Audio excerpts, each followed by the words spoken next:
All right, good evening and welcome to tonight's council meeting for Tuesday, May 12th.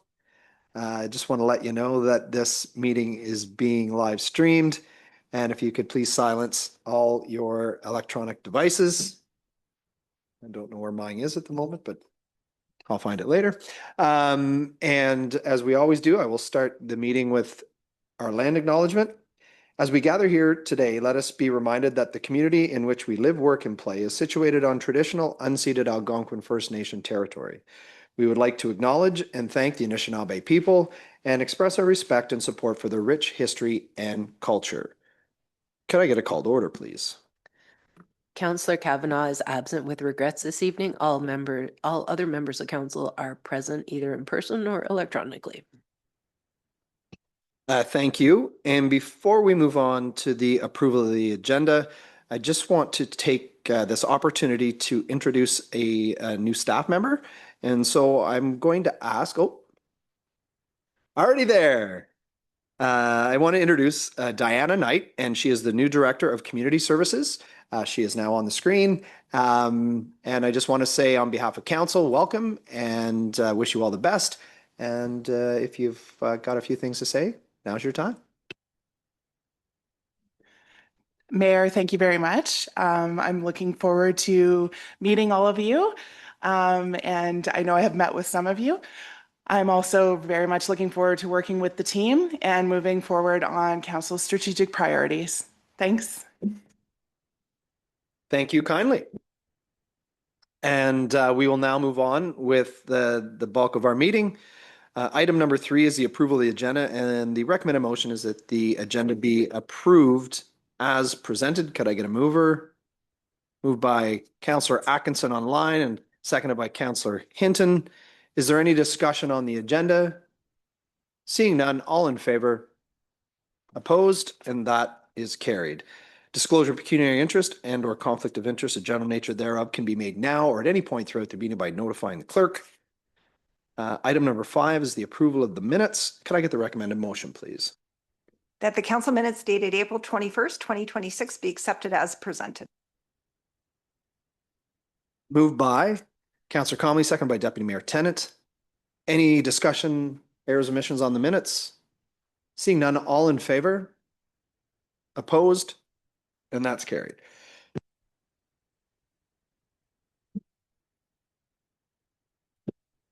Item number 6 is the consent report. Could I get the recommended motion, please? That council received the consent report dated May 12th, 2026. Could I get a mover, please? Councillor Sakaspina, seconded by Councillor Hinton. Discussion, Deputy Mayor Tennant. Yeah, I'd like to pull an item for discussion, please. The item, Recreation Concept Plan Update and Next Steps, please. Okay, thank you very much. Yeah, both motions for the time being. Yeah. So there are 2 motions under that item. So we're pulling, you want to pull them both? Yep. Okay, so Diana or Stacy, would it be best that I read those motions out loud? So I think you can deal with the remainder of the consent report, less those 2 items, and deal with that first, and then we can move on to addressing each of those motions separately. Fair enough. Okay, so we're going to pull the 2 motions for the recreation concept plan out of the consent report. Is there any discussion on the remaining items of the consent report? Seeing none, all in favor of accepting those? Any opposed? And so that is carried. And now we have the recreation concept plan update and next steps. We have 2 motions on that topic. The first motion we can deal with each of these separately. Motion number 1 is that council authorize staff to apply for the Community Sport and Recreation Infrastructure Fund for the construction of a new aquatic facility with gymnasium. Deputy Mayor Tennant, you have comments? Sure, thank you. So I'll speak to both motions. I'll speak to motion 1 first. I'm fairly comfortable moving this ahead as discussed at the last meeting. I've had some conversations with other councillors, and some have expressed some discomfort, and I'd like to open the floor to them to make their comments if they'd like. I'm mostly focused on motion 2. So this is to move the recreation plan to public consultation.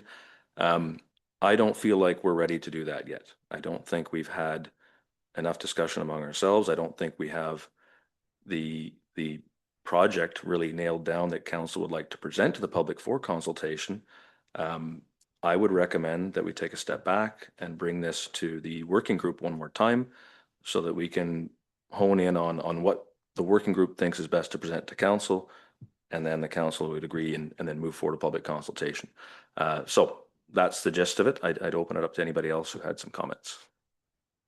Thank you. Before I move on, since Deputy Mayor Tennant has opened up motion 2 as well, I'll just read that as well, just so the public understands. Anybody that's watching knows what he's talking about. The second motion is that council direct staff to arrange for a public meeting to receive feedback on the options presented in the recreation concept plan, and that staff report back to the Committee of the Whole on June 23rd, 2026 meeting to receive final direction with respect to the preferred construction process and funding plan. Okay, so now that we have that out fully and everybody knows what we're talking about, does anybody else have anything to add? Councillor Hinton.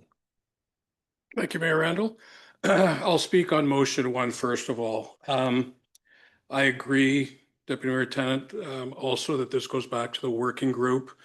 I've seen many different iterations of this to this point, but nothing that's come back from the working group that was established to come back to council to say, here's what the working group believes is the right facility to bring forward to it. I'm not comfortable in making any sort of decision on this right now because I don't have anything to really say 100% unequivocally, yeah, I'm in favor of this, or I'm not in favor of this, or I want further discussion. So I thank you for bringing that forward, going back to the working group, that the working group can come forward in a short period of time, because I know the grant application is important that we start working on that. I want to make sure staff has ample time to put a great grant application together.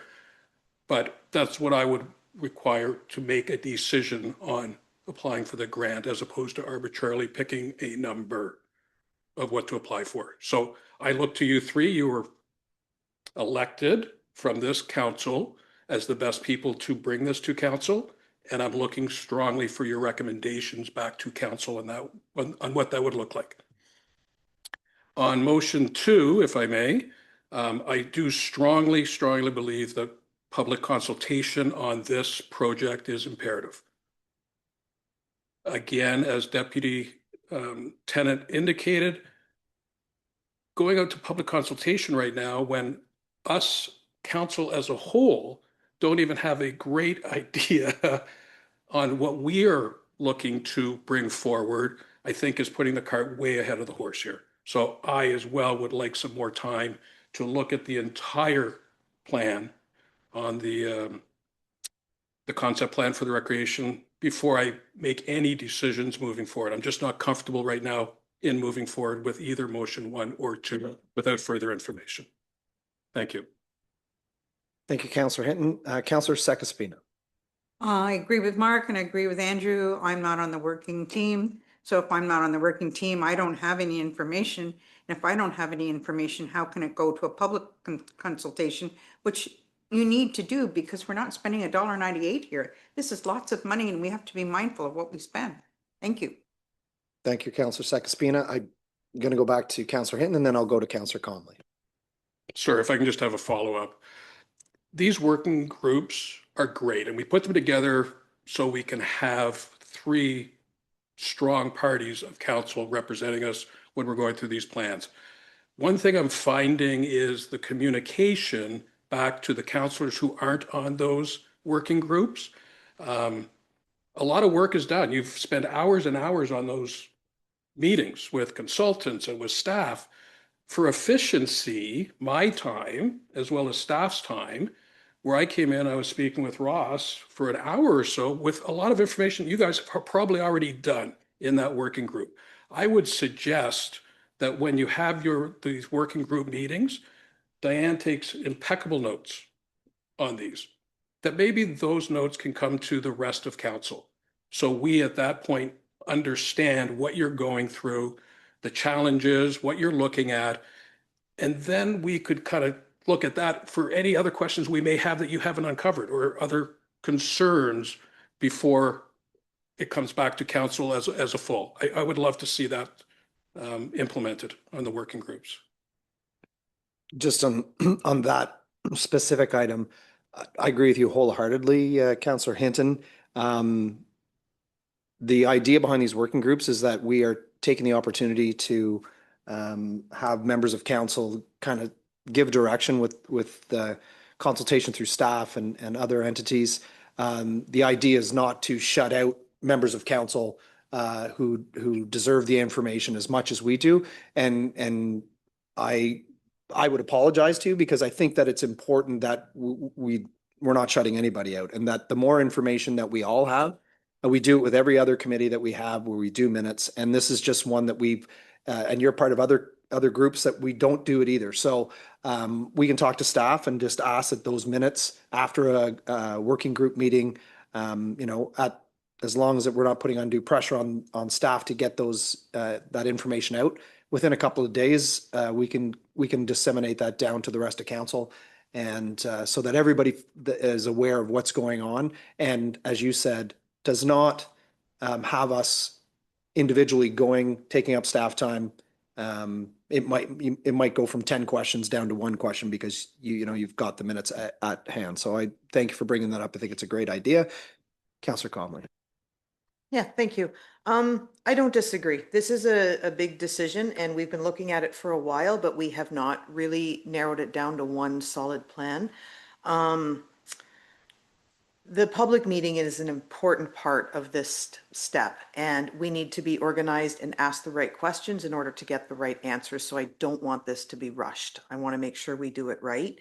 I guess my one question is, how does this affect the grant application? Can we move forward with the grant without knowing exactly what we're doing, or is it a better application if we have our details in a row? So I'm absolutely for postponing it until we're ready. I just want to make sure we're not affecting our grant application. Diane, could you talk to that?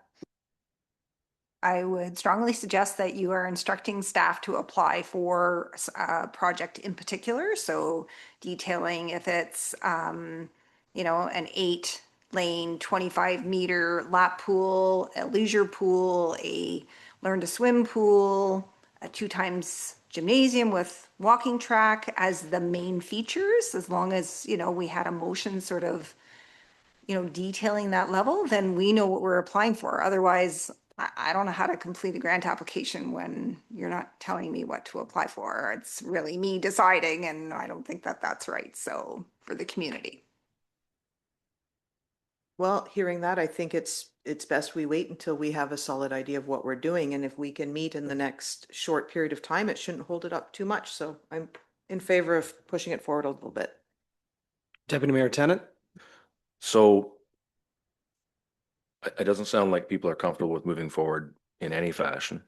I would suggest we get a working group meeting even this week, if we can do it maybe Friday, if it's possible, and sort of try to hone in on exactly what was just specified, even if we can just get the rough details of what we're shopping for, and have that distributed to council immediately, as well as if we could ask for staff direction to relay any notes from the working group to council that they haven't already received after this meeting, it would be great. I know there's one document that got discussed today that I'd like to see everybody have right away. So that would be my suggestion is we refer everything back to the working group for the time being, and then do this as quickly as possible. I will make myself available for working group meetings and any special council meetings if it's required to expedite this if we're in a time crunch. I would suggest Friday and Tuesday if everybody's available, but we'll see where everybody stands on that. But that's what I would do. Stacey, how would you like me to frame that as a motion? Refer both motion 1 and 2 back to the working group. Oh, sorry. I'll leave it. Yep. Councillor Atkinson, did you have comments? I only have one question in terms of whether or not we know what the deadline for that grant application is at this point, and what kind of time, because we did pass the motion at the committee of the whole. We didn't put a timeline on it, and I'm fine if the committee needs to put a little more attention to this, then fine. But I would feel more comfortable with a deadline on this in terms of reporting back to council, so we can get the information, go to public consultation with a solid plan. And speaking to item 2, while we're at it, I think that public consultation is key, because before we put in the application for millions of dollars in public funding, we should make sure that we're actually doing what the public wants us to do on this file, and that we've got it right. So that's an important step in this, and I would strongly encourage the working group to include a public consultation model in the work and what they report back to council. But I'm fine with delaying this, but I just have a question if we know what the deadline is we're working with in terms of getting that grant application in. So no, the program guidelines and deadline have not been released yet. I would think that they generally like to make these big announcements at conferences. So the next one coming up, I believe, is EMO in August. And I think that is when they are probably going to announce, so that applications would be due, kind of 4 to 6 weeks later. And then they would announce before the end of their fiscal year, which is March 31st of next year. Thanks, Diane. Deputy Mayor Tennant, and then Councillor Hinton. So given that, if we can have a working group meeting as soon as possible, I think we can try to come to a consensus on the working group with what to bring to council as far as, shape and size of facility. I think council can decide, whether first they like the idea, and second, when they'd like to go to public consultation. I wouldn't suggest the working group, make that decision. That would be a council decision. But that's the motion I would make, is that we refer both items back to working group and then do as quickly as possible. Well, Mark has something to say, so let's hold it for now. Councillor Hinton. Thank you. On motion 2, and public consultation is an important part of our grant application. I greatly appreciate that. Is there an opportunity that we could start that with the stakeholders, with people in the groups that are going to be using this facility the most, our water dragons, or other groups that are going to be using the facility? So as opposed to full public consultation, maybe we could start with a smaller consultation of stakeholders, at least so we have something working that if we're not prepared, if the grant comes out and we haven't had full public consultation, at least we've had some consultation through the stakeholder groups. Councillor Comley, and then Deputy Mayor Tennant. Yeah, we definitely have to talk to them, but at the same point, we need to present something. And I think we have to go back to the committee and start there with what exactly we're presenting to both the stakeholders and the public. So it's still first steps. And that likely could be something that the working group talks about in the next meeting. I tend to agree with Diane as far as when this might get rolled out. There has been the tendency of the provincial government to make large scale announcements at conferences or the like. So saying that that's in August, I want to get this done as soon as possible as far as the working group. I also want to be cognizant of staff's time and plans that they already have on the go, and that should be considered.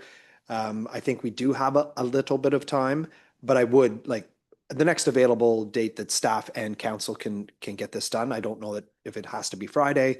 I think we do have a bit of room, and there is a lot of information that we need to kind of get right. As Councillor Sakaspina said, this isn't a small amount of money. There's a lot of players that are involved, and we want to make sure that we're doing it right. So, but let's be cognizant of staff's time as well and what they already have laid out and planned. We get what's that, MailChimp, or is that what it is? Doodle poll or whatever. They can get sent out as far as letting us know. So you can tell I'm not the most technologically advanced guy. that can come to us and we can determine. Deputy Mayor Tennant. Yeah, as part of the agenda item, you know, once we sort of drill down to the shape and size of what we want to propose, I'm sure we can ask staff to work with us on a rollout for the public consultation and timelines and so on. What we can have it in that meeting, and we could, even if we're moving really quickly, we might be able to do a, you know, double up on the meeting and just do it quickly if we know what we want already. So that's the motion. Stacy, does that make sense? I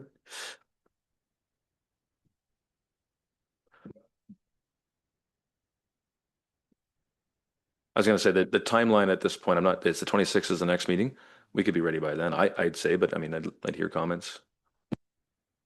I'm away Monday is a holiday. I'm away Wednesday to Friday at a conference.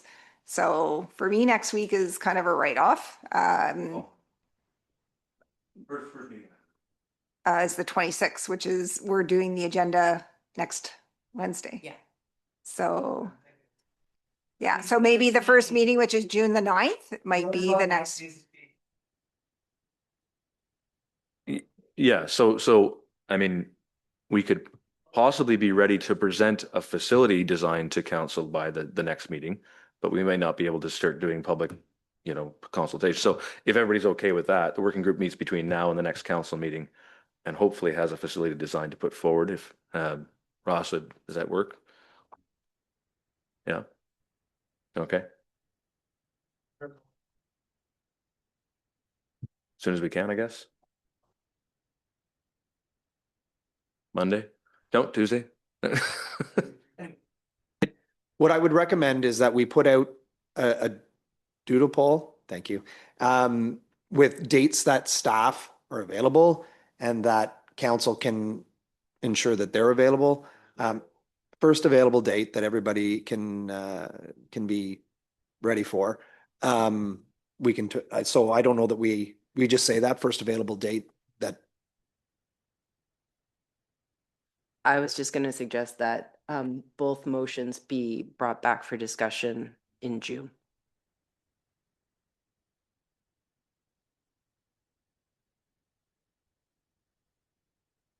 So yes, however, a caveat, if we hear anything about the grant in that meantime, we may have to move faster than that. Yeah, but yeah, that seems fine, just to refer everything back until the next first meeting in June. I'll move it. Seconder. Councillor Comley, I was going to add to that as well, that if we haven't done this, I don't know if we have done it during our term, but we used to do it during our last term quite regularly, is if we need a special meeting, we can have one very quickly and it, you know, in a short period of time. If something does move on this and it isn't announced at a AMO conference or another conference and they just drop this midweek and we need to move on it, then we can have a special meeting and that shouldn't be an issue. So we have a mover and a seconder of the motion. Is there any further discussion on it? Seeing none, all in favor of the motion? There are no opposed and that is carried. Thank you very much.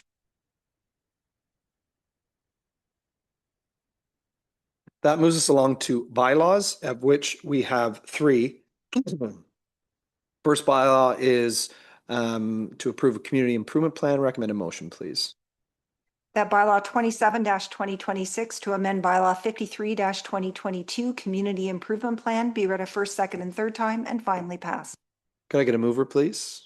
Moved by Councillor Hinton, seconded by Councillor Atkinson. Thank you, Councillor Atkinson. Any discussion on that item?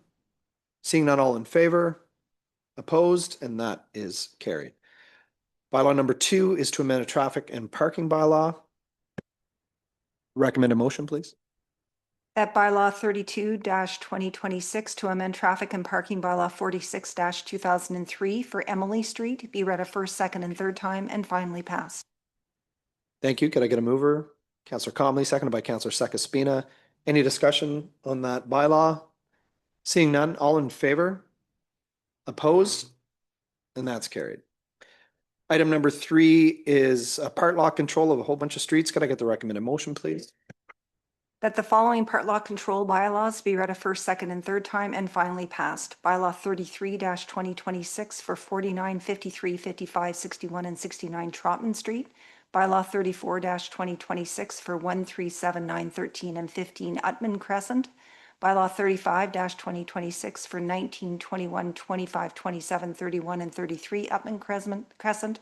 Bylaw 36-2026 for 2, 4, 8, 10, 14, and 16 Upman Crescent. Bylaw 37-2026 for 20, 22, 26, 28, and 32 Upman Crescent. And bylaw 38-2026 for 106 and 108 McPhail Road. Thank you. Can I get a mover? Councillor Hinton and seconded by Councillor Sakaspina. Any discussion on the part lots? Seeing none, all in favor? Opposed? And that is carried. Sorry, there were 4 bylaws. The fourth is to repeal imposing certain connection fees. Recommend a motion, please. That bylaw 39-2026 to repeal bylaw 03-2000 for imposing certain connection fees be read a first, second, and third time and finally passed. Mover, please. Moved by Deputy Mayor Tennant, seconded by Councillor Comley. Diane, from my own knowledge, can you just go over that one? I think I have concussion brain recollection of that one specifically.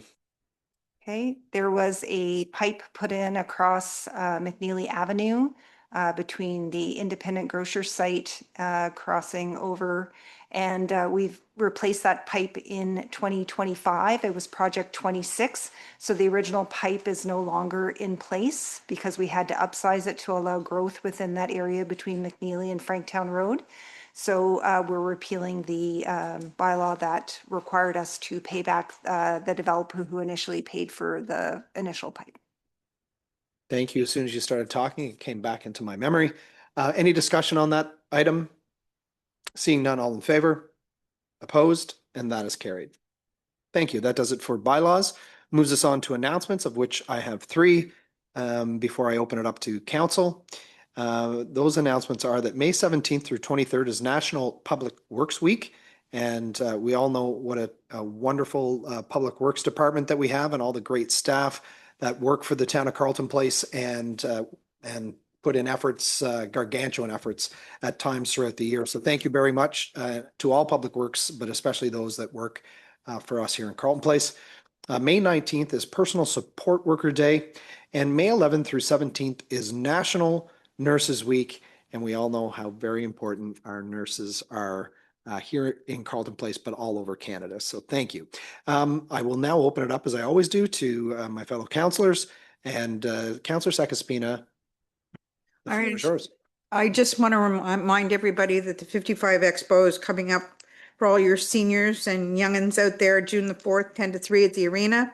And the Carleton Place and District Horticultural Sale. This is the plant sale you wait for all year at the Victoria School Gardens, which is a museum, May 23rd, 8:30 to 11:30. Now, what is going to blow your mind is Kelly Murphy-Belil sent me in a note today that 30 years ago today, May 9th, 1996 at 6:30 p.m., the Arkland School was opened 30 years ago today. Now you know the rest of the story. Any further announcements? Excellent. We will move along. Councillor Kavanagh is not here tonight to give us the laundry list of what's happening around Carleton Place. She would probably say reach out, look at the CP Scoop and the CP Social Scoop as well.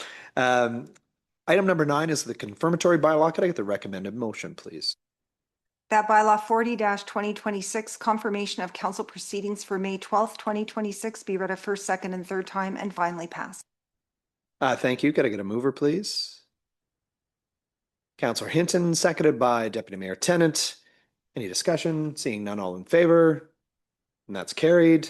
Brings us to adjournment. A recommended motion is that the meeting be adjourned at 6:30 p.m. Moved by Councillor Comley, seconded by Deputy Mayor Tennant. All in favor? We are adjourned, and that moves us along to the Committee of the Whole, which is chaired by Deputy Mayor Tennant. You forgot the chain. What kind of operation is this? Call to order. Sarah's still not with us with regrets, and Jeff is still online, and the rest of us are here. Approval of the agenda, suggested motion that the agenda be accepted as presented. Could I have a mover and seconder, please? Oh, Diane. Mr. Chair, we need to amend the agenda because we're removing delegation 5A. They are unable to attend. Sounds good. Okay. A suggested motion that the amended agenda be accepted as presented. A mover and seconder, please. Mayor Randall and Councillor Hinton, all in favor? And that's carried. Thank you. Any declarations or conflicts? Sorry, give me a second. I've got to get the Zoom screen up so I can make sure I see Jeff. Okay, I don't. Okay. No conflicts or declarations. Committee of the Whole minutes, suggested motion the Committee of the Whole minutes dated April 21st, 2026 be accepted as presented. Mover and seconder, please. Linda and Jeff, all in favor? That's carried. We're going to move fast. Delegations, we no longer have the Delegation A, and Delegation B is Mariah from the library with the annual report. Thanks, Mariah.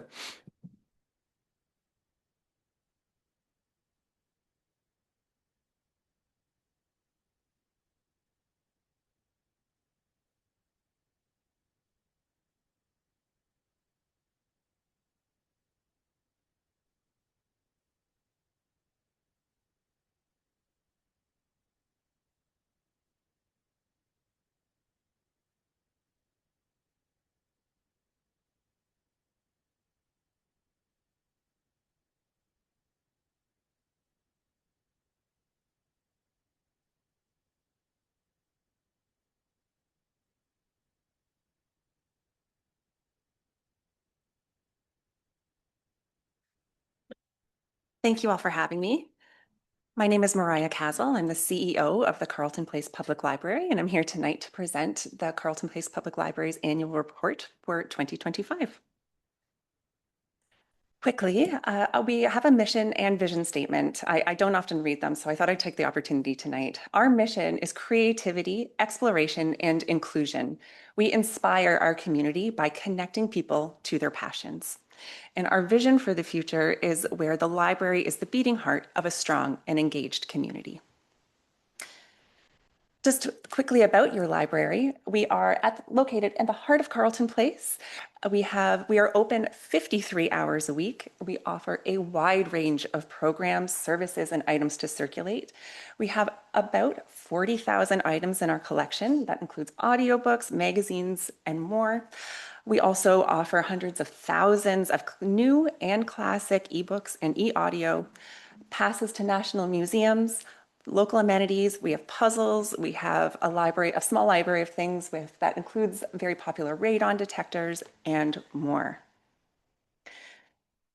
We had an exceptional year in 2025. In 2025, notably, our Programs and Outreach Manager, Heidi Sinnett, she received a Lanark County Asset Builders Award for her work with local youth. And we were very fortunate to have her award presented by our own Mayor Randall in his role as the warden of Lanark County that day. And we were very proud of her efforts. Our library board is also very proud to have signed a 3-year service contract with our longtime neighbors and partners, the Township of Beckwith. Also notable, our library was shortlisted for an Angus Mowat Award of Excellence for our annual Mini Maker Craft Fair. And what this means is we are placed among the leaders of innovative library programming within the province. Our library programming is exceptional year after year. We are placed among the best of our peers in awards. We do a lot. Our patrons really love it, and it shows. We also were able to create a new program coordinator position. We are investing in building library capacity to meet the rising needs for community library programming. We were able to fund this through library reserves and reprioritizing some items in our own budget. So notably, we have seen record-breaking circulation once again at our library. We saw a 2.5 increase in circulation over 2024. That's 160,000, over 160,000 items circulated last year. Now, this also includes our ebook and e-audiobook circulations. Ebook digital circulations represent approximately 27% of these numbers. I know I have mentioned this in the past to this council, but it does bear repeating that it creates a certain amount of challenges for libraries. Ebook publishers charge public libraries more for digital content. We pay more than the everyday consumer would for one ebook. It also places some constrictions on public libraries, such as we are unable to keep some books for more than a year or a certain amount of time. We are limited to a certain number of circulations, so it does present some budgetary pressure. We're also seeing a growing interest in library programming with a 30% increase in program participation over 2024. Now, partially this is due to our new program coordinator reimagining and re-envisioning some of our traditional library programs. For example, last year, she re-envisioned our annual reading program, which was seeing declining numbers. And now she has modernized it, and it has become a trading card program where kids can earn trading cards from the library based on what they've read. So just briefly in numbers, we had over almost 8,000 Wi-Fi sessions, just shy of 1,000 new library memberships. We offered 612 library programs last year, had 55,000 library visitors, just over 900 experience passes. So those are passes to national museums, some local attractions such as our pool, and the Carleton Place Canadians team were very generous in donating passes to local hockey games. So that is what is making up those numbers there. We also have 6,552 active memberships. Now that is the number we report to the ministry. They like us to report on a 2-year basis. But Mayor Randall, I know you do like to see more recent numbers, so I ran those numbers today. So for the last month, since April 12th, 2,054 people have used their cards in the library in that last month. So it is a very active library. In addition to that, our library saw 4,747 visitors in April of 2026. So we are an active place. There's lots of people coming in and out of our doors, and we have lots of people using our resources. And I should note that 2,000 people using their physical cards for physical items. It doesn't include people using their cards for our digital circulations. Like our clerk. Just for fun, our top circulating titles last year included Kristen Hanna's The Women. Notably, it was the second year in a row that it hit the top, so very unusual. The Babysitter Club books for youth, perennial favorites. Suzanne Collins in her Hunger Games universe, her Sunrise on the Reaping was our top young adult book of the year, and we had a 3-way tie for our DVD collection in Gladiator 2, Juror Number 2, and Absolution with Liam Neeson. DVDs are very popular at our library, and they still go out. Not as much as pre-pandemic, but they do. And a brief financial overview. In 2025, the town of Carleton Place contributed the majority of your library's budget at $442,418. The Township of Beckwith, as part of their 3-year service contract, contributed $159,000.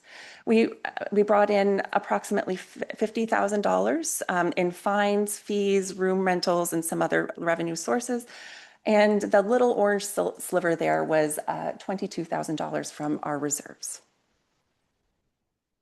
And just quickly on how library funds are used, the majority of library funds go to funding our qualified and excellent staff. Operations, we spent about 82,000. Operations includes things like keeping our building going, programming supplies, IT, audit fees, all the boring stuff, and collections at $52,000. So we have a lot coming up in 2026. Some highlights include a renewed focus on library outreach, letting newcomers to our community and those already living within our community know about all the great programs and services your library offers. We're ensuring library visibility at events across Carleton Place in the Township of Beckwith. We are making some accessibility upgrades to our collections and our library website. Those accessibility upgrades to our collections have already been implemented. They are new. They're called Envoy readers from the Center for Equitable Library Access, and they are easy to use preloaded devices that the library preloads, and they are earmarked specifically for library users with print disabilities. We have a new easy-to-use program registration portal we were able to roll out in March of this year, which is very helpful for March break registrations, and it's making things easier for families and all users across Carleton Place to register for library programs. And this year, we are planning for the recruitment of the 2027 to 2030 Library Board. The Library Board puts in a lot of work providing good governance for our library and steering the ship. And if anyone at home is interested in learning about what a library trustee does, please come find me at the library. I'd be happy to chat. And so thank you very much. That's our wonderful library board. And thank you for having me. I'd be happy to take any questions.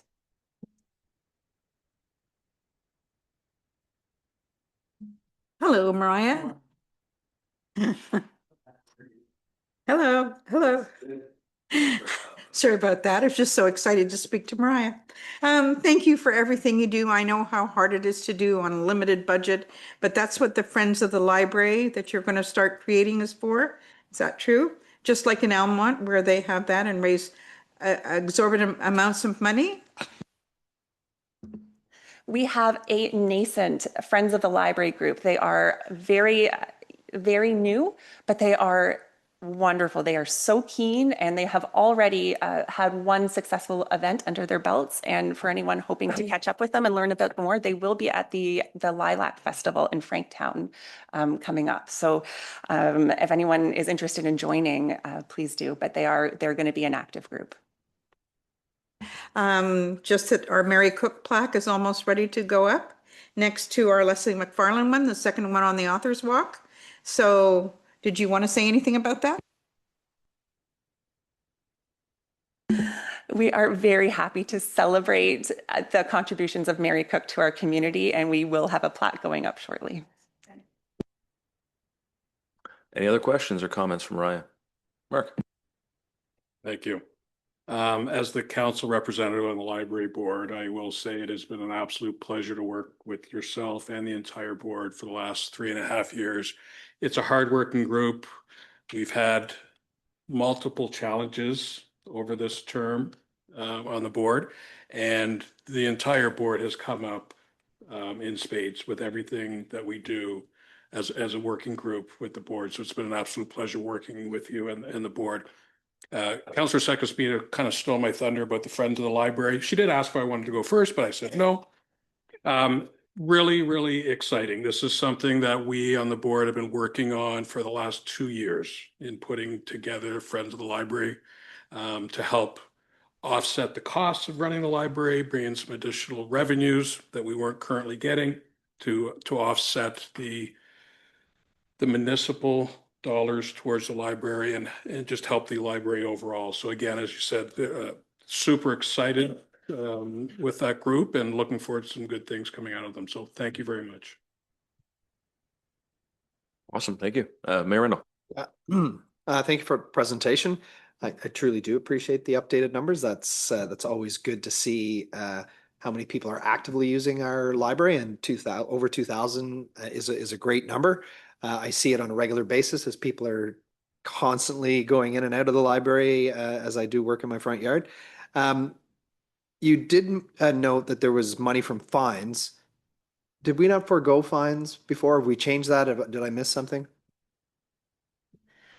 For the most part, we did get rid of library fines as a barrier to access for library services. However, there are a few items that do still accrue fines in an effort to encourage timely returns, such as our museum passes, which is the majority of them. Excellent. Thank you, and I appreciate the report. Any other questions or comments? Thanks, Mariah. All right, we're going to move on to our reports. Yep. We have Report A, Carleton Place Fire Department and Municipal Law Enforcement 2026 First Quarter Activity Report with Dave Joy, Acting Director of Public Protective Services. Suggested motion that council receive as information the Carleton Place Fire Department and Municipal Law Enforcement First Quarter 2026 Activity Report prepared by the Acting Director of Protective Services, dated May 12, 2026. A mover and seconder, please. Mark and Linda. Go ahead, Dave. Good evening. That's a long title, actually. I just realized that.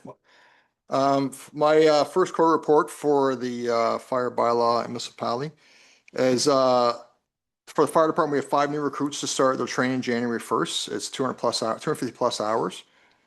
Justin Lesperon is our new lieutenant for us. He's a great addition for us.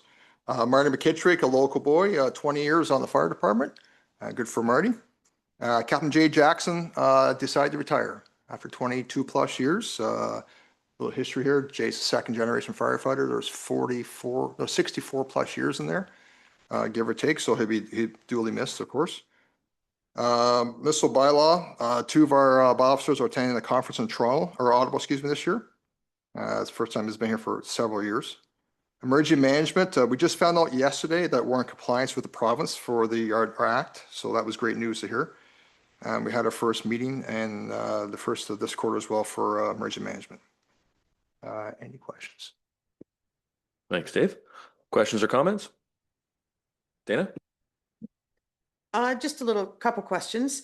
You did significantly more fire prevention inspections in the 3rd month in March. What allowed you to do that? Why were you able to more than double the amount of inspections? Sorry, Paul, from March compared to January? Yeah, so what we tend to do, we tend to go a little light in the first of the year for our inspections, and we set up for the 3rd month of the year normally. So January, February, we get things organized for that year and wrap up a bunch of reports from the previous year. So that's typically what we do. Thank you. Any other questions or comments? Got off easy. Thanks, Dave. All right. Next, we have item B, parking restrictions for College Street with Guy Bourgon, Director of Public Works. Suggested motion that council direct staff to proceed with option blank and amend traffic and parking bylaw 46-2003 if necessary, as identified in the report prepared by the Director of Public Works dated May 12, 2026. A mover and seconder, please. Mark and Linda. Go ahead, Guy. Thank you, Deputy Mayor. The Canada Post parking lot located at the intersection of College and Victoria is a private parking lot. It presently has signage indicating that patrons are allowed to park for 15 minutes and any unauthorized trespassing, those cars will be towed away at the owner's expense. Up until 2020, there were 2 entrances that had unfettered access, one on Victoria and one on College Street. At some point in time, about 5 years ago, the post office decided to put jersey barriers both along the sidewalk on College Street and blocking the entrance off of Victoria, as well as a gate sign that it would be closed and locked every evening just past 5 o'clock to prevent any residents from parking there outside of post office hours. So until recently, we have had 0 complaints with regard to parking on College Street. And what happened is the post office changed their delivery vehicle, the size of the delivery vehicle coming into that parking lot. and felt that they needed more space for the drivers to comfortably make the turn into the parking lot from College Street. As parking in the downtown core is at a premium, and every parking space is certainly gold to the BIA, staff looked at when they were, the post office asked us to remove the parking from one side of College Street if there was another alternative. And the easy alternative was to remove the Jersey barrier from the access on Victoria Street, because Victoria Street already has no parking on the north side of the street, sorry, not the north, the east side of the street. And there'd be no issue with the truck going in and out that entrance, and we wouldn't lose any parking spaces on College Street whatsoever. Wouldn't need to put any restrictions there. Canada Post, it wasn't their preferred option because they wanted to keep the Jersey barrier on Victoria Street. However, they started doing that work earlier this year, but unknown to me because they never mentioned it, they decided that they were going to gate Victoria Street as well, and then close the parking lot once again to any type of after hours parking by closing the gates on both sides. This became apparent to one of the councillors who had discussions with the manager at Canada Post and brought it to our attention, and hence that is why I am here tonight. So there are two options available to us. We can proceed on the basis of staff, what staff has been doing, and keep the parking on College Street and allow Canada Post to do what they will with their parking lot, as they did 5 years ago, and proceed in that manner. That was option one. Option two is to remove a couple of parking spaces on the north side of College Street. So we would be eliminating those and putting up no parking signage there. In return, there has been discussions that the Canada Post would be willing to leave their gates open for evening and weekend parking. I would suggest that if we go down that road, that we formalize that agreement, because this is a private parking lot. So we have no rights whatsoever as a municipality to use that parking lot after hours or for any other purpose.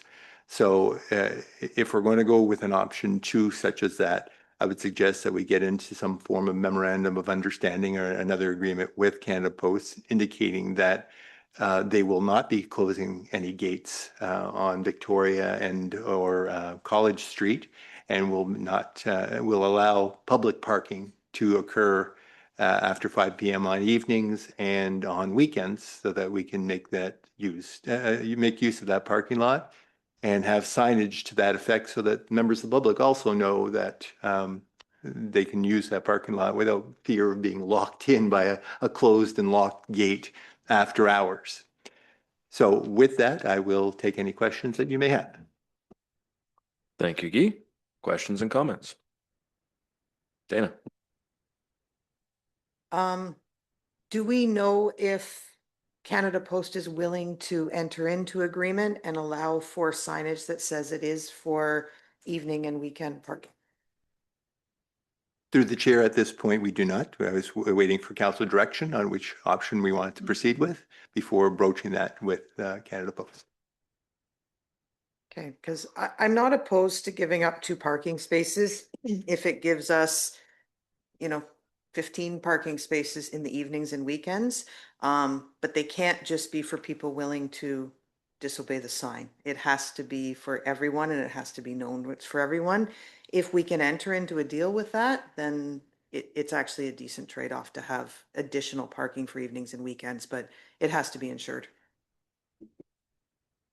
Okay, thank you. Mark?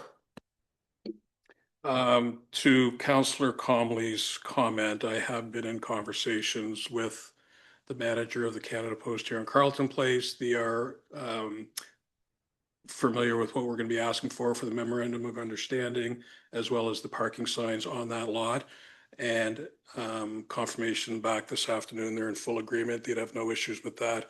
And they will abide by keeping the lot open for the public to use on evenings and weekends, with the 2 first spots deemed no parking on College, the 2 spots that are there, which are right on the corner of College and Bridge Street. So yes, they are in agreement. That's great. Any other questions or comments? Well, I'll say something about, I live not too far from there and I come down that street regularly to get to Bridge. I'd love to see what it felt like without those 2 parking spots there, because I'm always getting trapped up against people trying to push past my truck coming left onto College. And I guess the other second comment is, you know, if they don't decide to go ahead with the deal, then we just put the parking spots back. So if it comes down to it, we're good. So, any other, Mayor?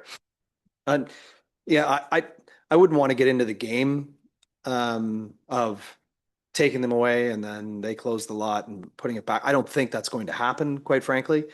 Councillor Hinton has had a number of discussions with the manager of the post office. What I do know is that it's a plus net 13 parking spots in, as Guy mentioned himself, is precious downtown, and especially on weekends and evenings when lots of folks are in our downtown core. When we approved the Emily Street parking that we just did last meeting, I alluded to in my conversation or in my run up to Emily and agreeing with the parking on Emily to other streets that come right off of our main street or Bridge Street. College was the first one that I was going to bring up. It, having lived in the town for most of my life, College, and if you speak to folks that live in town that are here through the evenings and on the weekends, and you bring up College, they almost shudder. It's hard to explain. Victoria is a bit of a narrow street. There's site triangle issues on because of decisions that were made many years ago, and getting off of College onto Victoria, or is it John that goes down to John onto Victoria, can be concerning at different times of the day or of the week, depending upon what time you're driving through. So I have no issue with this. I think this is a positive, and as Andrew said, although I don't want to get into this game, if they were to decide to close that up, then we could put the parking spots back. I think this is a win-win situation for everybody, and I'm happy to put my hand up in approval. Keith? Through the chair, just to be clear, are we removing the parking spots in advance of getting any type of formal agreement with Canada Post, or am I waiting for an agreement to be in place before removing the parking space? I'm going to suggest we do the agreement first. Does everybody agree? Yeah. Okay. And then I guess then it sounds like we're looking at option 2. Does anybody argue with that? No? Okay. Could I? Oh, sorry. I'm sorry, Jeff. It's my screens aren't working well tonight. Go ahead. No, that's fine. Zoomland can be a confusing space sometime. I just have a question about the removal of the spots. I know we have a new business on the corner of Bridge and College that relies heavily on delivery of their products. I would just want to make sure that that business isn't going to lose a location for the cars to come and pick up what is being delivered. It's just I think there might be 3 spots there, or there's still a bit of a loading zone there. That's my only concern, is that we end up not eclipsing the new business and their ability to actually do business by removing their pickup zone right beside the store. So I would removing the parking spots for permanent parking, but allowing some short-term stops, especially right next to that business, may be something we would consider doing. Other than that, I'm generally in favor with option 2, but I have one concern that we don't end up hurting somebody else across the street. Thanks, Jeff. Mark, go ahead. Thank you. To Councillor Atkinson's point, they do have a parking lot behind that business as well. And if the parking lot is full, they would have access to the Canada Post parking lot, which is directly across the street as well, anytime after 5 p.m., Monday to Friday, and on weekends. So I can't see how it would be a disadvantage to them. I'm not really keen on, we have a 20-minute stop period because we know what happens there. 20 minutes turns into an hour and it's No. impossible to enforce that. Thanks for the refresh. I recall they did, there is a small parking area in behind that business. So thanks. Great, thanks for that. So let's table option 2. Mover and seconder, we have them already? Yeah. Mover and seconder are okay with option. Oh, Linda, do you want to speak? No, okay. So the mover and seconder are okay with option 2? Yeah. And all in favor of option 2? Carried. Thank you. Thanks, Keith. Give me a second here.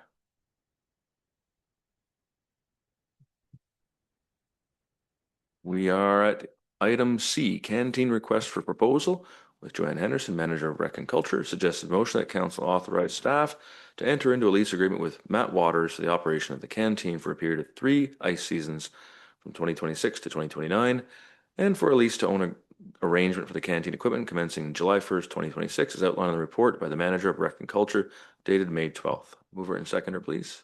Toby and Dana. Thank you. Joanne? Thank you, Mr. Chair. In 2025, Council requested staff to issue a request for proposal for the canteen operations. The request for proposal was issued on February 3rd, and the proposals were due on March the 13th. We only had one proposal that was received for the operation of the canteen. We have met with Mr. Waters, who submitted the proposal, and we reviewed his proposal, and he's met all the requirements of the RFP. He has 25 years of experience in the food service business, including right now he's operating the canteen at the Beckwith Arena. If council approves the RFP, Mr. Waters would be required to enter into a lease agreement with the town for a period of 3 ice seasons. And we would retain the option to extend those, extend the lease for for 2 periods of 1-year terms. So the monthly lease would be $850 per month, plus your HST, and that monthly rental amount would increase by 3% each year following the beginning of the lease. Mr. Waters has also submitted a proposal to lease to own some of the canteen equipment that we have right now. He has proposed a rate of $125 per month for the initial 3-year term of the lease. He would be responsible for any required repairs for the equipment, maintenance, cleaning, and if something happens to that equipment, he would be responsible for replacing it. Until the 3-year term is up, the town remains the owner of the equipment. And so if anybody has any questions, I'd be happy to take them. Thanks, Joanne. Questions or comments? Linda? Joanne, I see it's for ice seasons. What happens in the summer? Does nobody use the canteen in the summer? Through the chair, it says ice seasons, but it is for a 12-month period. It's just the ice season starts July 1st, and then it'll go for a 12-month period. I also looked at the menu, and it's crazy nice. I'm just curious, what does a hot dog now cost at the canteen? No, I know it's $4.85 now, but I mean, what does it cost now at the canteen? Through the chair, I think Mr. Councillor Hinton could answer that question.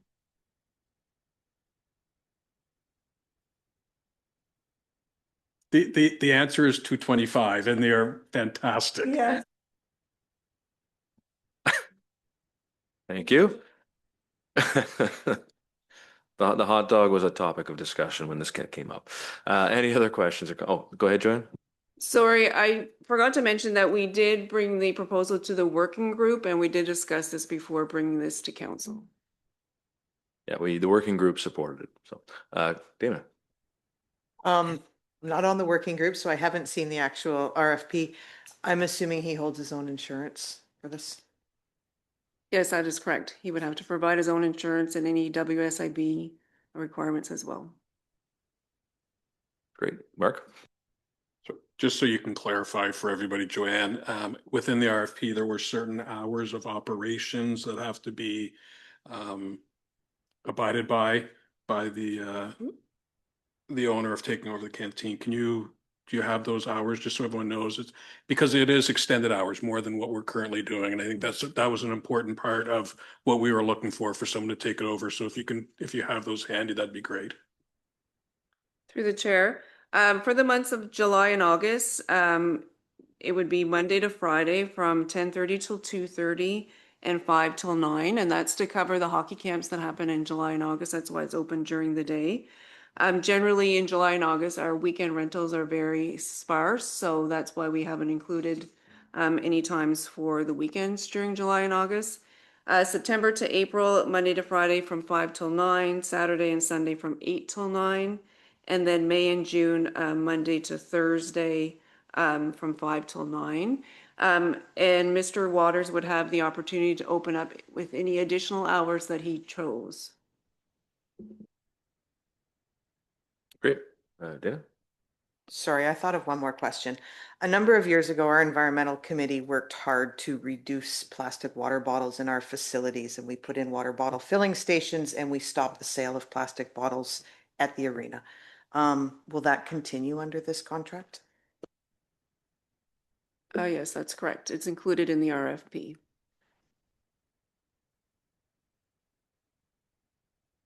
All right. Any questions or comments further?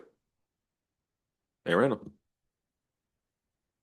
Thank you, Joanne, for the report. As was a member of the working group, I agree with this coming forward.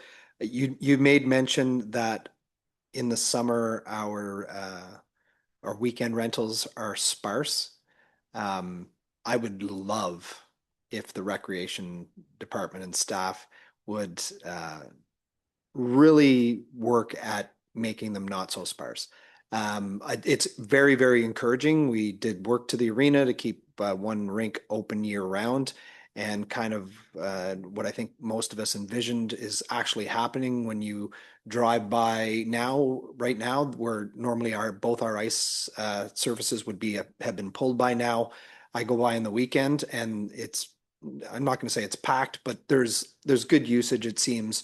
And that is kind of the direction that we were going. It would be, I think, advantageous when online booking come to fruition, and speaking to IT staff that is something that is not too far off, hopefully. That might also, speed up or have people utilizing the ice even more so than they are right now. So I think this is a great contract for that, and it allows Mr. Waters to make some money as we grow with our renters and users. He can make some more money, and we can concentrate on other things, which is a good thing for our staff. So look forward to the arena being very prosperous for both us and Mr. Waters.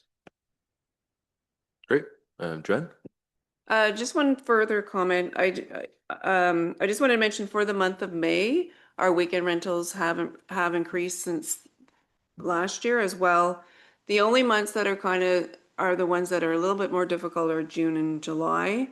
August, they pick up again because the minor hockey teams are starting to do their conditioning and tryouts. So sorry if I kind of led you the wrong way there. Yeah, June and July are hard to get anybody pinned down for anything because everyone's going on vacations and cottages and enjoying summer. So it just keeps people busy. Any other questions for Joanne? All in favor? That's carried. Thanks, Joanne. Next item is item D, Just Good Compost Project with Diane, CAO. Suggested motion that council approve option 2, subsidize up to a maximum of 3 annual subscriptions per household to the Just Good Compost program as outlined in the report by the CAO dated May 12th, 2026. Mover and seconder, Dana and Mark. Diane, thanks. So the town has been working over the past few years to introduce options to help reduce the food waste stream and the waste stream.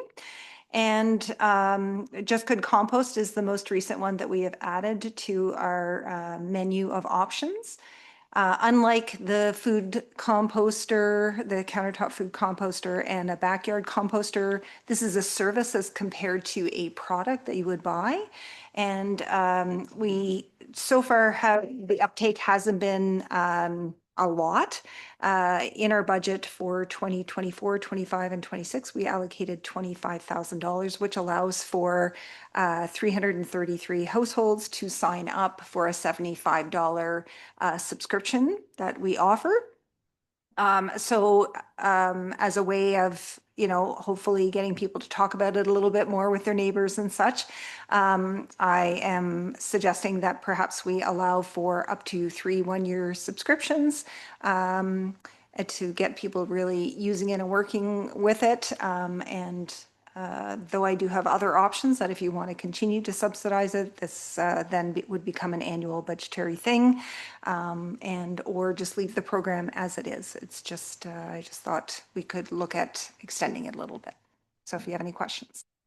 Great, thank you. Any questions? Mark? Thank you for this. This is a great program. I remember when this first came to council, was it 2 years ago? 2024? One of my comments at the time was, should we increase the subsidy? My thought even then was the $75 a month was maybe possibly not going to move the needle.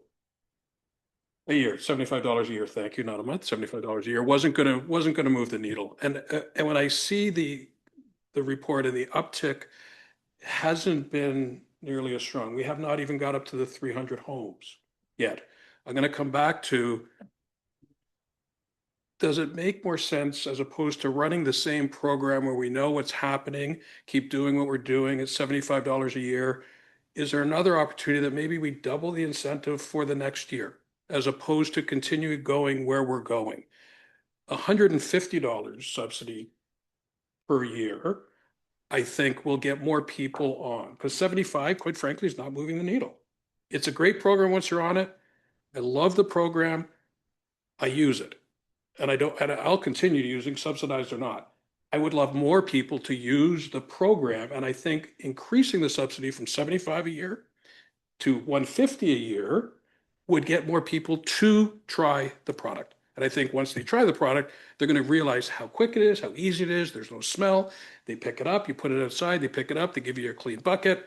It is, I don't use my recycle unit that goes on my kitchen counter anymore, period, with it. So I'd like to bring forward the recommendation that we double the subsidy for the next 1 year period first, as opposed to stretching this out over 3 years. Toby? I'm going to play a little bit of devil's advocate to that. I actually had talked to Diane about this a little while ago about doing just this thing and having conversation with the owners of Just Good. And I agree with you wholeheartedly. I also use the service. We had decided to use it this year regardless of the rebate not being there. I thought that it would be an excellent way to continue to retain people. There is a cost to this, and some people may find it a little bit higher than what they would want to spend on a service such as this. There are benefits to the municipality as far as tipping fees and what does not go into landfill. Everything Mark said is 100% correct. The one question I do have is so we put aside 25,000, Diane, both last year and this year. Did we carry any money over, or it just went back into the overall surplus? To be honest, I don't know whether treasurer carried it or generally for operations, we don't carry the money over, but she might have, knowing the program was going to continue, because I did allocate remaining funds for it and for the food cycler to bring over. So we have a total of 40,000 in the budget this year, 25 for this and 15 for the food cycler.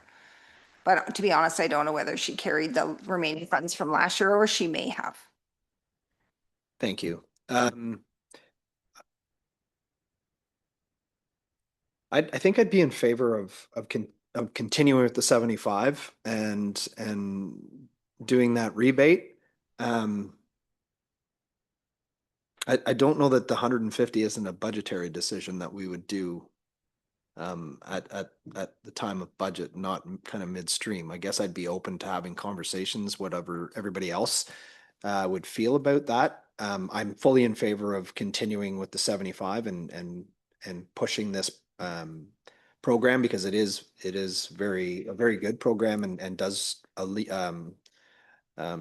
not alleviate, but remove a ton of tonnage from landfills and what we pay for tipping fees. So we hadn't had that discussion about doubling it since budget. So it's just new to me, and I might want to think about that, but I'd be fully in support of the 75 and also open to having further discussion on increasing it. Great. Next up, Dana. Yeah, I'm going to echo everyone. This is a great program, and people don't know what they're missing that aren't on it, because this is the cleanest, easiest, most complete way to compost. And I'm a lifelong composter, and I'm still on this program, subsidy or not. I think the more people that get on it, the more people that will stay on it. Not only do they take your waste away, once a year you get to go pick up compost for your garden for free, which is also a subsidy. Just happened last weekend, yes. I'm in favor of keeping it whatever the majority is. I'm not opposed to increasing the incentive, because I think you might be right. And the incentive isn't enough to tip people over to trying it. Once they try it though, they're going to stay on it, no problem. So we can't give up on this one yet, because it's very good for the municipality. It's good for everyone.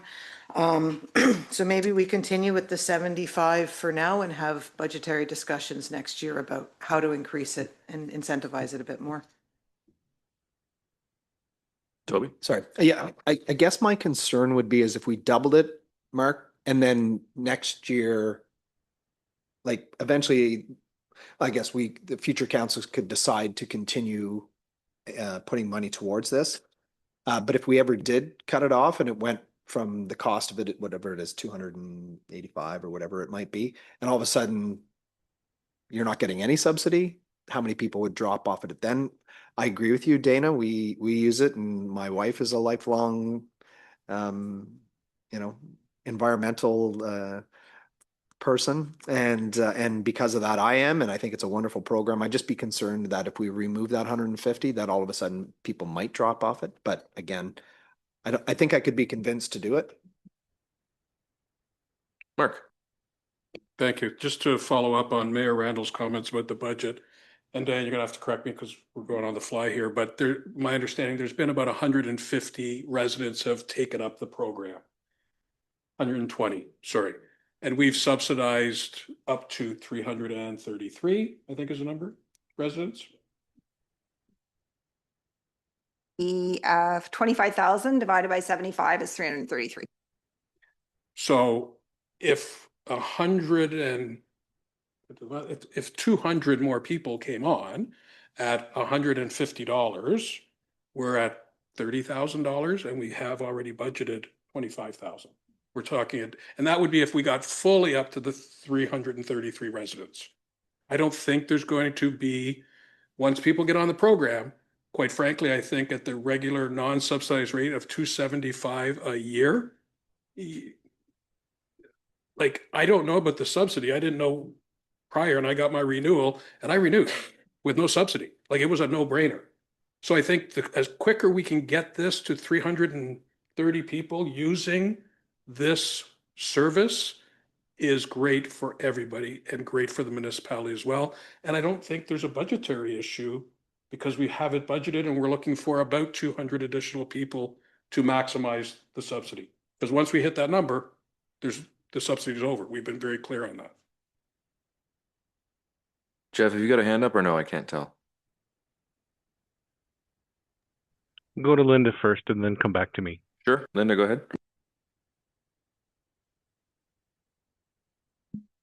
Diane, do we still have the food cycler program? Yes. Yes, we do.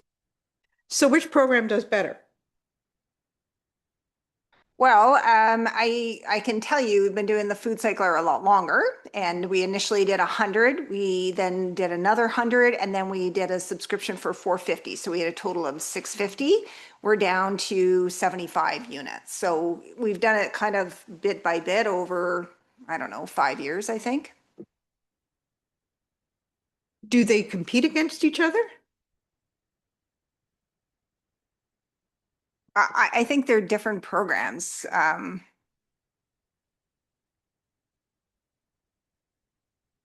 So I've got Jeff before you.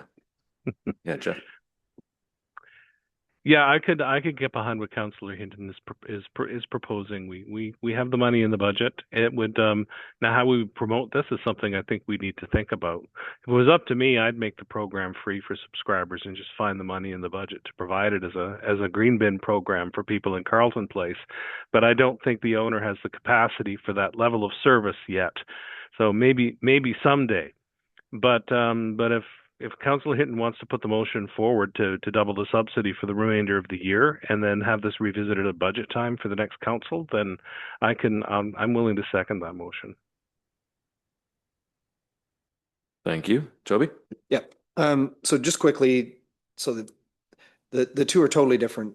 One is a dehydrator and the other is compost and we actually get something out of it. Whereas the dehydrator got people thinking, or that was a thought I think around it, was got people thinking about recycling and recycling their food waste specifically, so it didn't go into the waste bin.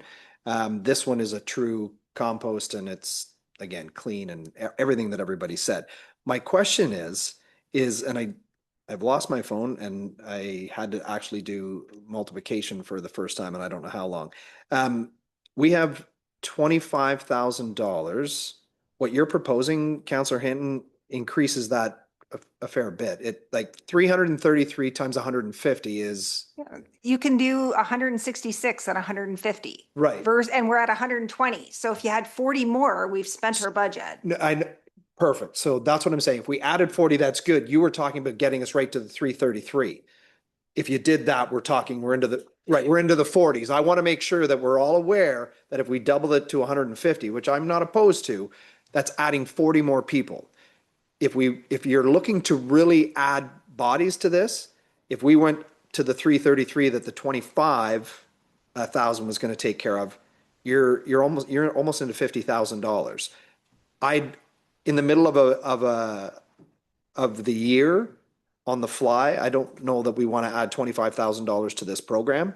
But I would be in favor of continuing the subsidy of the 75, increasing it a little bit, but you want to make sure you're comfortable with that number, because all of a sudden you're doubling it and somebody goes, oh, I can get this program for 150.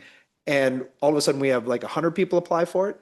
You're going to have to, you're putting out a whole bunch more money that we hadn't budgeted upon. That's just playing devil's advocate again. So, sorry, 1 second. I just want to say something. I had a marketing background, believe it or not, at one point. If I were to try to entice people to take on a service that we knew that they would be hooked on, after they started, I would do a one-time higher incentive and a decreased ongoing incentive.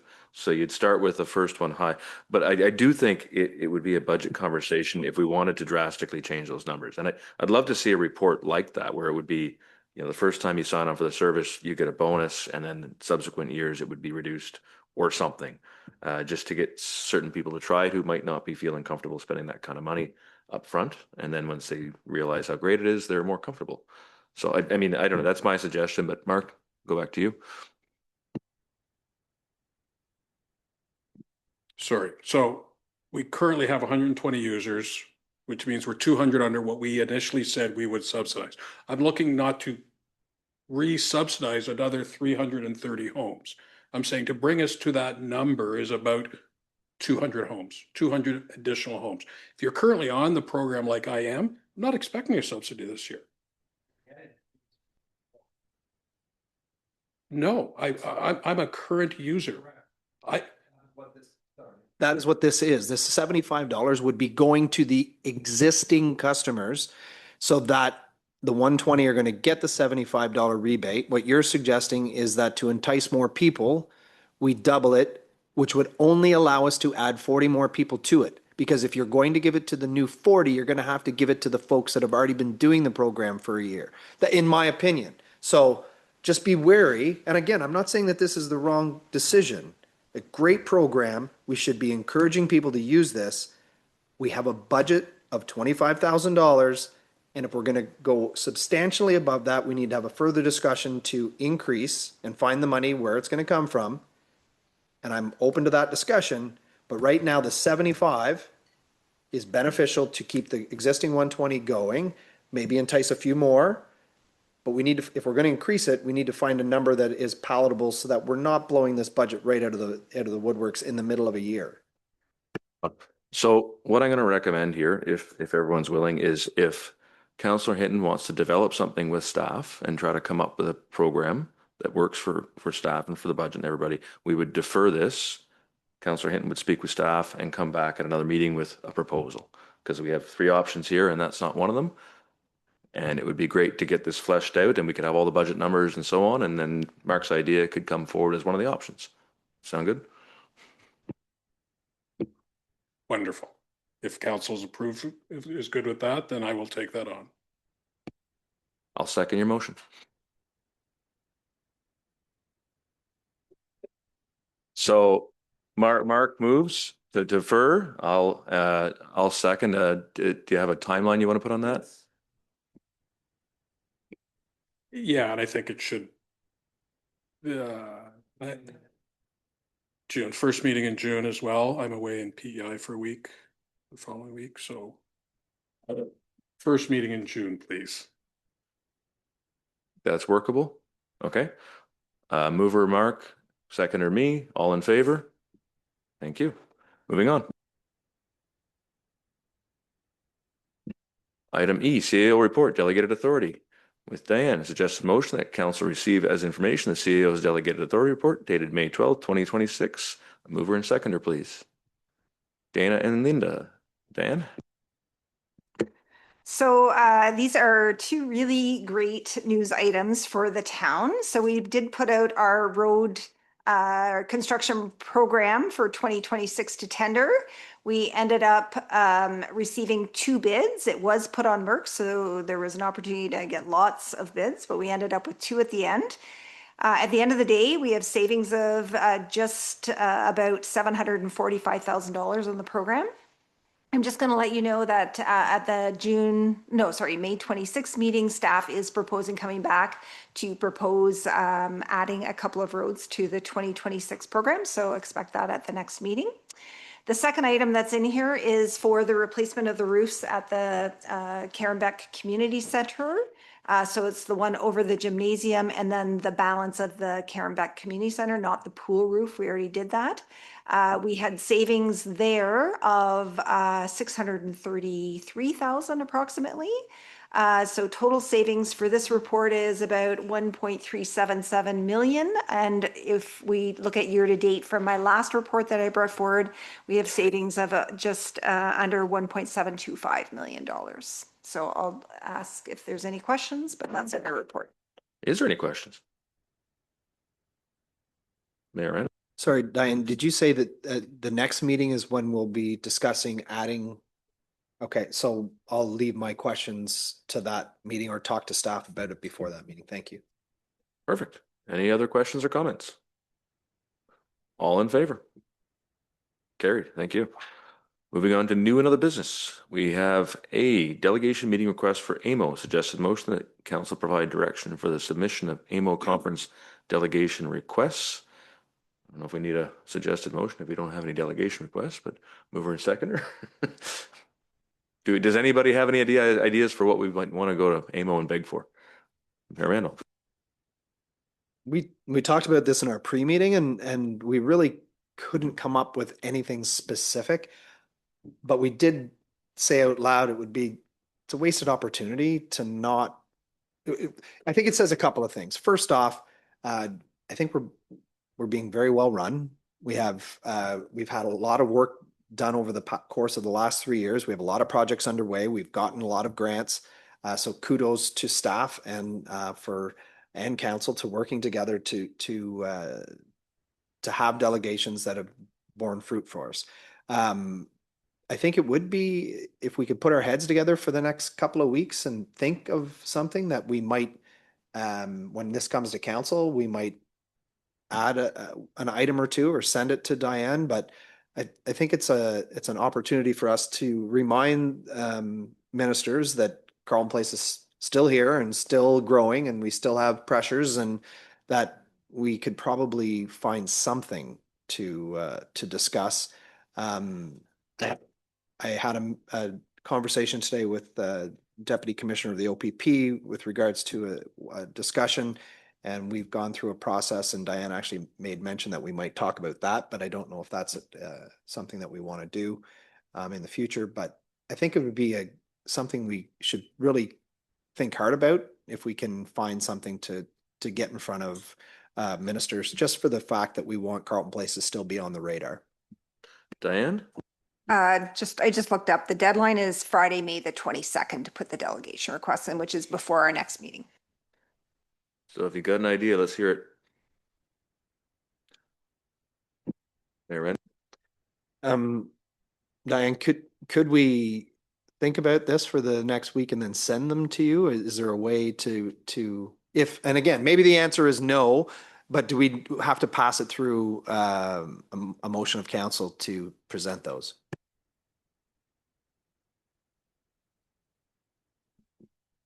You don't, but again, I'm away next Wednesday to Friday, and Monday's a holiday, and Tuesday's the only day I'm in the office. So and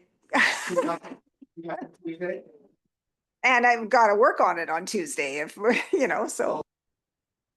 That could be sent off to. Yeah, I'm gonna just draw a line through this one. If we don't have anything right now, like the agenda's been up for a few days, we could have had some ideas. We didn't have any. I know I want to too, but I can't think of anything, and I don't want to waste everybody's time. So, has any other question or comments attached to this? So, okay, moving on. Lanark County Municipal Advisory Working Group, suggested motion that council recommend that the Director of Development Services and blank council member be appointed to the Lanark County Municipal Advisory Committee to represent the corporation of the town of Carleton Place. Mover and seconder, please. Okay, Councillor Randall, or Mayor Randall, and Councillor Sekis-Pina, and we'll fill in the name afterwards, and you have to agree to it. Diane? And can we add to the motion that it's a municipal advisory committee for the natural heritage systems, because this really doesn't mean anything. Yes, National Heritage. We went over that 2 meetings ago at county. So, any volunteers? Mayor Randall, you're in. Yeah, no, I just want to say that we discussed this at our climate action working group for Lanark County today, that this specific topic came up, and I had already been in some of those meetings as warden last year. If nobody else wants to step up or has the time, I am glad to put my name forward with the staff member. But if somebody else wants to do this, I'm glad to step aside and allow that to happen as well. Does anyone else want to do this? So the suggested motion. Oh, sorry. Yeah, I gotta admit, I'm interested in it. It's in my wheelhouse. I'm not gonna fight you for it. Do we think it's really only going to be quarterly meetings? It says up to. It'll be less. I'm interested in what they're doing. The Environmental Advisory Committee, the Natural Heritage, it fits well with my conservation portfolio. I would put my name forward. I will recommend that Councillor Comley be Mover and given that. seconder, Dana. Everybody okay with that? Any further discussion? All in favor? Sorry, Jeff, I didn't get. You're okay? Yeah. Yeah. Okay. He was clapping. He was clapping earlier. There you go, Dana. Oh, you stepped in it now. Committee board and external organization update. Suggested motion: the following minutes be received. Library board from February 18th. OPP detachment March 18th. Urban Forest River Corridor March 25th. Mover and seconder, please. Mark, Linda. Any conversation about that? All in favor?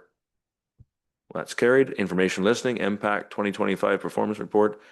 What am I doing this? Suggested motion, the information listing, May 12th, 2026 be received. Mover and seconder, please. Dana and Toby. Any discussion? All in favor? And that's carried. And adjournment. Suggested motion, the meeting be adjourned at 7:35 p.m. Mover Mark, seconder Dana, all in favor? And we're finished. Thanks, everybody.